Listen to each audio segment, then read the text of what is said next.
What's going on, guys? Guy here. Yesterday we did PvP tier list for fairies in the month of June. Let's go on to PvE. Let's get into it.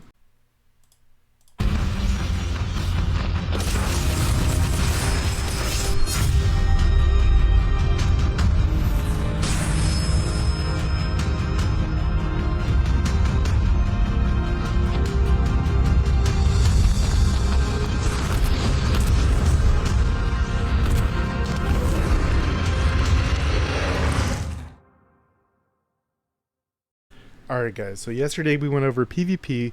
Check that out or check my Discord that has the postings. And today we're going to talk about PvE. Now, up here at the top, you'll find it pretty interesting because some of the fairies that were at the bottom are now at the top. And like I said in that video, these two right here, Twins and Gypsophilia, are made for PvE. Twins gives you more damage to PvE targets. Gypsophilia ramps up, and only game modes that we're allowed to really ramp up in is PvE. More damage, more cooldown, and she keeps stacking up to 7, which will then give you a bonus. Then we have Hibiscus, which is actually good in both PvE and PvP. She is S tier for both. Then we have Fire, 1A and 1B right here. Winter Cherry, being the most important for PvP, is also the most important for PvE. What day is what element is guild boss today? Fire is always the answer, because Winter Cherry gives them weakness to fire, and then Chestnut Rose is her big sister, comes in and increases the fire weakness. So they would take the fire bonus damage. Now they're taking even more, and a good amount of chunk after that. Anathria, good execute damage, especially with guild boss. Obviously, the elemental realm is made for her, and just in general does really great. Dragon, all these things. Water, we have Blue Rose and Gardenia. These are kind of generically good fairies, always do bonus damage. Blue Rose is actually better in the opposite reasons that Anathria is. Anathria is good at execute damage.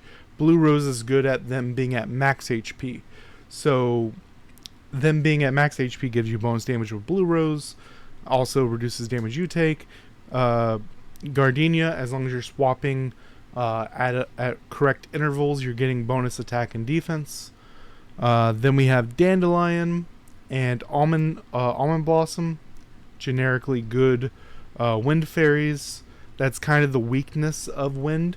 Wind has very good fairies, but they're just generically good. There's no one that really stands out in PvE.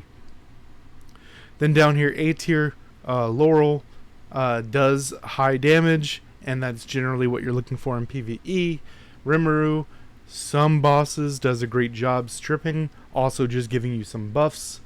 Fire, Hydra of Flames, and Exoria are both great self-buffers, which is something that you're fine doing in PvE.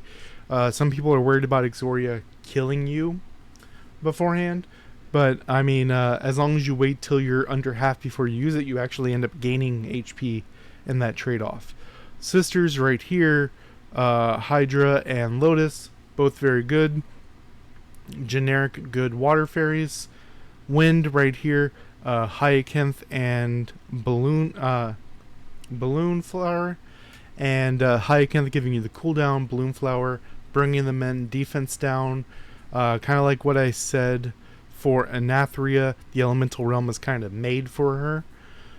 Then we have Foxglove, great damage, gives you crit rate, crit damage, everything you want. B tier, Licorice and Millium. They're PvP fairies, but their damage is going to do enough to work in PvE down here in the B tier. 1A and 1B with Diablo and Rose. Diablo single target, Rose multi-target. Ikoria and Viola, both of them generically good. Ikoria mostly made for PvP, but her actual skill effect is pretty decent in PvE as well. Viola is great for those AoEs. Eldawise right here is in the same boat, made for PvP, but that poison is still decent in PvE. Down here in B, Marigold has a similar effect to up here with Chestnut, increasing damage to Earth weakness, but there is no Winter Cherry for Earth to make everything generically weak to Earth, so that kind of hurts her. Daisy does a lot better in PvE, forcing more damage to come through. Down here, Mistletoe and Sakura, their damage. Sakura, you can make the argument to be up here in the B tier.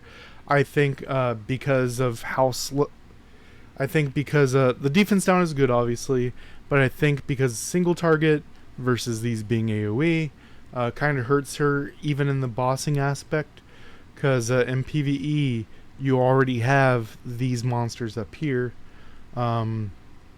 and even though Mistletoe has AoE, her main thing is kind of like anti-dodge mechanic for PvP. Down here we have Primrose. She was way high up for PvP. Down here she's low for PvE. She may help you hit some Path of Fire things, giving you a stun and reducing incoming damage. But for pushing content, she's not really the best. Camellia, just boom damage, and that's all she does. Lavender, put something to sleep. It doesn't really work in PvE. You can put them to sleep, but your objective is to kill them. And Candok just is Candok. Let me know what you guys think down below. Until next time, guys.